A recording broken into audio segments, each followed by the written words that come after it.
नमस्कार, मैं विश्वजीत उपस्थित हूँ आप लोगों के सामने कक्षा 10 सेमुसी भाग द्वितीय का पाठ क्रमांक 9 जिसका नाम है सुक्तयः लेकर। यह पाठ मूल रूप से तमिल भाषा में रचित तिरुकुरल नामक ग्रंथ से लिया गया है। इस पाठ में मानव जाति के लिए जीवनोपयोगी सत्य को श्लोकों के माध्यम से प्रतिपादित किया गया है। प्रस्तुत पाठ में श्लोक मधुर, सरल व प्रेरणा देने वाले हैं। पाठ 9 सुक्तयः। पाठ परिचय।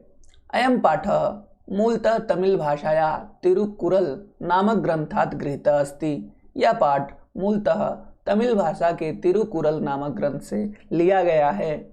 अयं ग्रंथः तमिल भाषायाः वेदः इति कथ्यते। यह ग्रंथ तमिल भाषा का वेद कहा जाता है। अस्य प्रणेता तिरुवल्लुवर वर्तते। इसके प्रणेता तिरुवल्लुवर हैं। प्रथम शताब्दी अस्य कालः स्वीकृतः अस्ति। इसका काल प्रथम शताब्दी स्वीकृत किया गया है। धर्मार्थ काम प्रतिपादको अयम ग्रंथ। धर्म, अर्थ, काम इत्यादि विषयों का प्रतिपादन करने वाला यह ग्रंथ है। त्रिषु भागेषु विभक्तो अस्ति। यह 3 भागों में बटा हुआ है, विभक्त है। तिरु शब्द श्रीवाचक अस्ति। तिरु शब्द श्रीवाचक है, मतलब कल्याणकारी है। अतः तिरुकुरल शब्दस्य अभिप्रायो भवति श्रिया युक्ता वाणी। इसलिए तिरुकुरल शब्द का अभिप्राय श्रिय युक्त वाणी, कल्याणकारी वाणी है। अस्मिन् ग्रंथे मानवानां कृते जीवनोपयोगी सत्यम सरसबोध्य गम्य पदै प्रतिपादितम अस्ति। इस ग्रंथ में मानवों के लिए, मनुष्यों के लिए जीवन उपयोगी सत्य सरल रूप से बोधगम्य, जानने की सरलता से पद्ये प्रतिपादितम अस्ति, पद्य के रूप में प्रतिपादित है। इसका अर्थ, यह पाठ मूल रूप से तमिल भाषा में रचित तिरुकुरल नामक ग्रंथ से लिया गया है। तिरुकुरल साहित्य की उत्कृष्ट रचना है। इसे तमिल भाषा का वेद माना जाता है। इसके प्रणेता तिरुवल्लुवर हैं। इनका काल प्रथम शताब्दी माना गया है। इसमें मानव जाति के लिए जीवनोपयोगी सत्य प्रतिपादित है। तिरु शब्द श्रीवाचक है। तिरुकुरल शब्द का अभिप्राय श्रिया युक्त वाणी। इसे धर्म, अर्थ, काम 3 भागों में बांटा गया है। प्रस्तुत पाठ के श्लोक सरल, सरस तथा प्रेरणास्पद हैं। तो आइए श्लोकों को पढ़ते हैं, इसके लय को ध्यान में रखते हैं। पिता यच्छति पुत्राय बाल्ये विद्याधनं महत्। पिता अस्य किं तपस्तेपे इत्युक्तिस्तत्कृतज्ञता। अवक्रता तथा चित्ते तथा वाचि भवेत् यदि तदेद्बाहु महात्मानां समत्वमिति तथ्यतः। त्यक्त्वा धर्मप्रदं वाचं परुषाम्यो अबुदीरेत्। परित्यज्य फलं पक्वं भुङ्क्ते अपक्वं विमूढधि। विद्वांस एव लोके अस्मिन् चक्षुमन्तः प्रकीर्तिता। अन्येषां वदने ये तु ते चक्षुर्न मनीमते। यत्प्रोक्तं येन केनापि तस्य तत्त्वार्थनिर्णयः कर्तुं शक्यो भवेद्येन स विवेक इति ऋतः। वाक्पटु धैर्यवान् मंत्री सभायाम् अप्यकातरः। सः केनापि प्रकारेण परेर्न परिभूयते। य इच्छत्यात्मान श्रेय प्रभुतानि सुखानि च न कुर्याद् हितं कर्म सः परेभ्यः कदापि च। आचार परमो धर्म इत्येतद्विदुषां वचः। तस्माद् रक्षेत् सदाचारं प्राणेभ्यो अपि विशेषतः। इन श्लोकों को आपको याद करना है। इन श्लोकों के हिंदी अर्थ को समझ लीजिए। पिता यच्छति पुत्राय बाल्ये विद्याधनं महत्। पिता अस्य किं तपस्तेपे इत्युक्ति तत्कृतज्ञता। अर्थात इसका अन्वय, पिता बाल्ये पुत्राय महद् विद्याधनं यच्छति। अस्य पिता किं तपः तेपे इति उक्ति तत्कृतज्ञता। अर्थात पिता बाल्यकाल में पुत्रों के लिए महान विद्या रूपी ज्ञान अर्थात धन देता है। अस्य पिता किम तपह तेपे, इसके पिता ने क्या तप किया है, क्या तपस्या की है। इति उक्ति तत्कृतज्ञता, ऐसी उक्ति कहना उनके प्रति कृतज्ञता प्रकट करना है। हिंदी अनुवाद। पिता बचपन में पुत्र के लिए महान विद्या रूपी धन देता है, इसके पिता ने क्या तपस्या की है, इस प्रकार का कथन ही उनके प्रति कृतज्ञता है। किसके प्रति? तो ये पिता के प्रति कृतज्ञता है। दूसरा श्लोक, अवक्रता यथा चित्ते तथा वाची भवेद् यदि तदेद्बाहु महात्मानां समत्वमिति तथ्यतः। अन्वय, यथा चित्ते अवक्रता भवेत् तथा वाची यदि अवक्रता भवेत् तदेव महात्मानः तथ्यतः समत्वम इति आहु। अर्थात जिस प्रकार से मन में सरलता होती है, अगर वैसे ही वाणी में सरलता हो तो उसे महापुरुष जो होते हैं वो समत्व, ऐसा भाव कहते हैं। अर्थात मन और वचन में कुटिलता का नहीं होना ही समत्व कहलाता है। इसका हिंदी अनुवाद, जिस प्रकार मन में सरलता होती है उसी प्रकार यदि वाणी में भी सरलता हो तो उसे ही महापुरुष समत्व कहते हैं। अर्थात मन में और वचन में कुटिलता का नहीं होना ही समत्व कहलाता है। तीसरा श्लोक, त्यक्त्वा धर्मप्रदं वाचं परुषाम्यो अबुदीरयेत् परित्यज्य फलं पक्वं भुङ्क्ते अपक्वं विमूढ़धि। अन्वय, यह धर्मप्रदां वाचं त्यक्त्वा परुषाम अभ्युदीरयेत् विमूढ़धि पक्वं फलं परित्यज्य अपक्वं फलं भुङ्क्ते। अर्थात यह धर्मप्रदां वाचं त्यक्त्वा, जो धर्मयुक्त वाणी को छोड़ करके, परुषाम, परुषाम मतलब होता है कठोर, कठोर वाणी को अभ्युदीरयेत् बोलता है, स वह विमूढ़धि वह मूर्ख, पक्वम फलम परित्यज्य पके हुए फलों को छोड़ करके, अपक्वम फलम भुंगते वह कच्चे फलों को खाता है।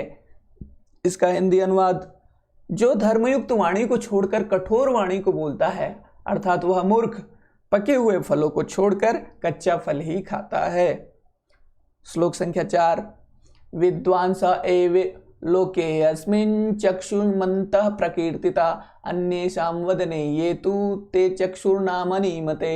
अन्वय, अस्मिन् लोके विद्वांस एव चक्षुषम्मतः प्रकीर्तिता अन्येषां वदने ये चक्षु ते तु नामनीमते। अर्थात अस्मिन् लोके विद्वांस, इस लोक में विद्वान ही चक्षुमन्तः प्रकीर्तिता चक्षुओं वाले, नेत्रों वाले कहे गए हैं। अन्येषां वदने, और औरों के मुख पे जो यह चक्षु है वो तो केवल नाम मात्र के हैं। अर्थात इसका हिंदी अनुवाद देखें, इस संसार में विद्वानों को ही नेत्रों से युक्त कहा गया है, दूसरों के मुख पर जो नेत्र है वे तो नाम मात्र के ही माने गए हैं। अर्थात विद्या रूपी ज्ञान से संपन्न को ही नेत्रों वाला माना गया है। मूर्ख तो नेत्र होने पर भी अंधे के समान होते हैं, उनको कुछ दिखाई नहीं देता, उनको कुछ ज्ञान नहीं होता। अर्थात नेत्र होते हुए भी उनको यह संसार दिखाई नहीं देता, वो अंधे के समान है।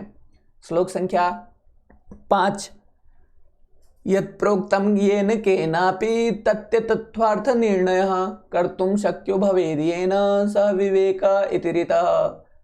अन्वय, येन केनापि यत् प्रोक्तं तस्य तत्त्वार्थ निर्णयः येन कर्तुं शक्यः भवेत् स विवेक इति रीतः।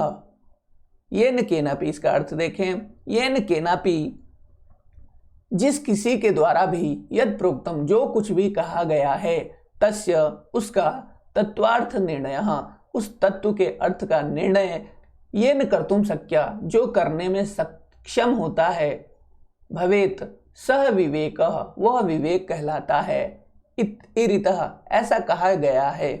हिंदी अनुवाद, जिस किसी के द्वारा भी जो कहा गया है उसके तत्वार्थ अर्थात रहस्य का निर्णय उसके द्वारा किया जा सकता है।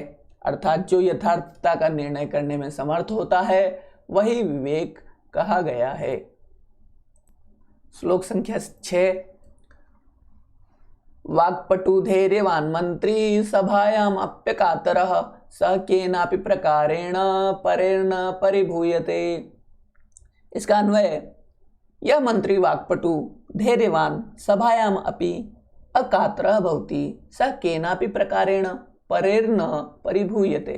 अर्थात यह जो मंत्री वाक्पटु बोलने में चतुर, धैर्यवान धैर्य को धारण करने वाला, सभायाम अपि कातर और सभा में भी सभाओं में भी अकातर मतलब वीरों के समान भवति रहते हैं, सह केनापि प्रकारेण वह किसी भी प्रकार से परेर न परिभूयते वह दूसरों के द्वारा परई न नहीं परिभूयते हराया नहीं जा सकता अर्थात अपमानित नहीं किया जा सकता। सभा में जो बोलने में चतुर होते हैं उसको कोई भी हरा नहीं सकता, उसका कोई भी अपमान नहीं कर सकता। इसका हिंदी अनुवाद, जो मंत्री बोलने में चतुर, धैर्यवान तथा सभा में भी निर्भीक होता है वह किसी भी प्रकार से शत्रुओं द्वारा अपमानित नहीं किया जा सकता। श्लोक संख्या 7। यह इच्छत्यात्मानः श्रेय प्रभुतानि सुखानि च न कुर्याद् हितं कर्म सः परेभ्य कदापि च। इसका अन्वय, यह आत्मानः श्रेयः प्रभुतानि सुखानि च इच्छति सः परेभ्य कदापि च अहितं कर्म न कुर्यात्। अर्थात यह आत्मानः श्रेय प्रभुतानि सुखानि च इच्छति, जो अपने आत्मा के लिए कल्याणकारी, प्रभुतानि अत्यधिक, सुखानि च इच्छति सुख की इच्छा रखता है, सह परेभ्य वह दूसरों के लिए, कदापि कभी भी, च और वह दूसरों के लिए कभी भी अहितम कर्मम न कुर्यात् अहित कर्म नहीं करता है। हिंदी अनुवाद, जो अपना कल्याण और अत्यधिक सुख चाहता है उसे दूसरों के लिए और कभी भी अहितकारी कर्म नहीं करने चाहिए। जैसा आप अपनी इच्छा रखते हो व्यवहार की, वैसे व्यवहार ही आपको दूसरों के साथ करने चाहिए। श्लोक संख्या 8। आचारः परमो धर्म इत्येतद्विदुषां वचः तस्माद् रक्षेद सदाचारं प्राणेभ्यो अपि विशेषतः। इसका अन्वय, आचार परमो धर्मः इत्येतद् विदुषां वचः तस्मात् विशेषतः प्राणेभ्यो अपि सदाचारं रक्षेत।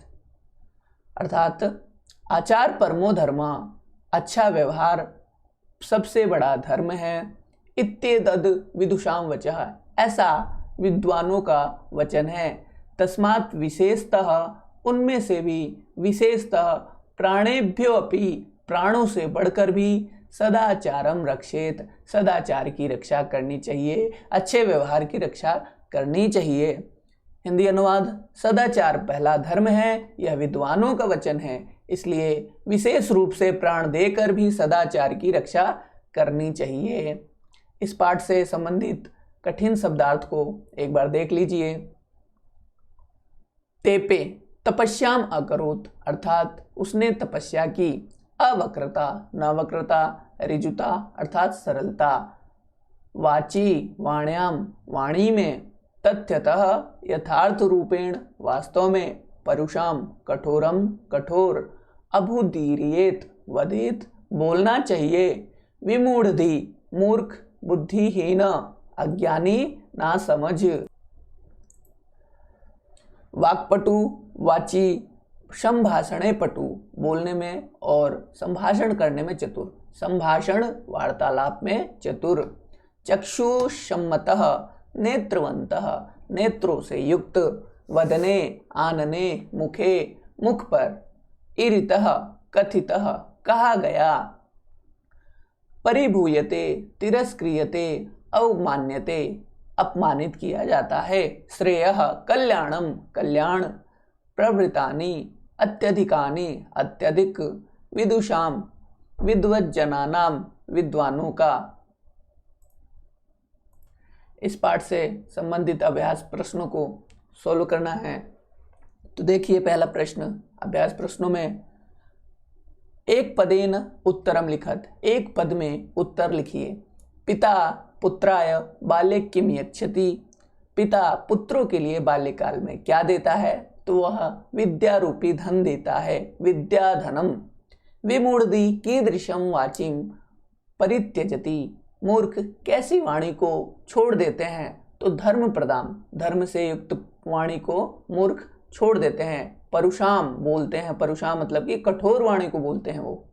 अस्मिन लोके के एव चक्षुमन्तः प्रकीर्तितः, इस लोक में कौन चक्षुओं वाले कहे गए हैं, नेत्रों वाले कहे गए हैं। विद्वांशः, विद्वानों को यहाँ पे नेत्रों वाला कहा गया है। प्राणेभ्यो अपि कः रक्षणीय, प्राणों से भी बढ़कर किसकी रक्षा करनी चाहिए, तो सदाचार की रक्षा करनी चाहिए। सदाचारः। आत्मनः श्रेय इच्छन् नरः कीदृशं कर्म न कुर्यात्, आत्मा को कल्याणकारी इच्छा रखने वाला व्यक्ति को कैसी कर्म नहीं करनी चाहिए, तो अहितम कर्म नहीं करना चाहिए। जो अच्छा वर्क नहीं है, अच्छा कार्य नहीं है, वो उसके साथ नहीं करना चाहिए। वाची किम भवेत, वाणी कैसी होनी चाहिए, अवक्रता, वाणी सरलता से युक्त होनी चाहिए। प्रश्न संख्या 2, स्थूल पदानि आधृत्य प्रश्न निर्माणम कुरुत, स्थूल पदों से आपको प्रश्न निर्माण करने हैं। पक्वम फलम परित्यज्य अपक्वम फलम भुंगते, विमूढ़धि, विमूढ़धि पक्वम फलम परित्यज्य अपक्वम फलम भुंगते, मूर्ख पके हुए फलों को छोड़ करके कच्चे फलों को खाते हैं। तो कौन खाते हैं, तो इसका अंडरलाइन लिखा हुआ है और ये प्रथम पुरुष एक वचन है, तो प्रथमा की एक वचन है, इसलिए यहाँ पे विमूढ़धि। तो कह राम शब्द की तरह इसके रूप चलते हैं, तो कह कऊ के कम कऊ कान, तो विमूढ़धि के लिए आपका पहला वर्ड का प्रयोग किया जाएगा। संसारे विद्वांसः ज्ञान चक्षु भी नेत्रवंता कथ्यते, इस संसार में विद्वान ही ज्ञान चक्षु भी, ज्ञान रूपी चक्षु आंखें धारण करने वाले, नेत्रवंता नेत्रों से युक्त, कथ्यन्ते कहे गए हैं। तो विद्वांस से आपको प्रश्न बनाना है, तो कौन लोग संसारे के ज्ञान चक्षु भी नेत्रवंता कथ्यन्ते, संसार में कौन ज्ञान और ज्ञान रूपी चक्षुओं को, नेत्रों को धारण करने वाले कहे गए हैं के।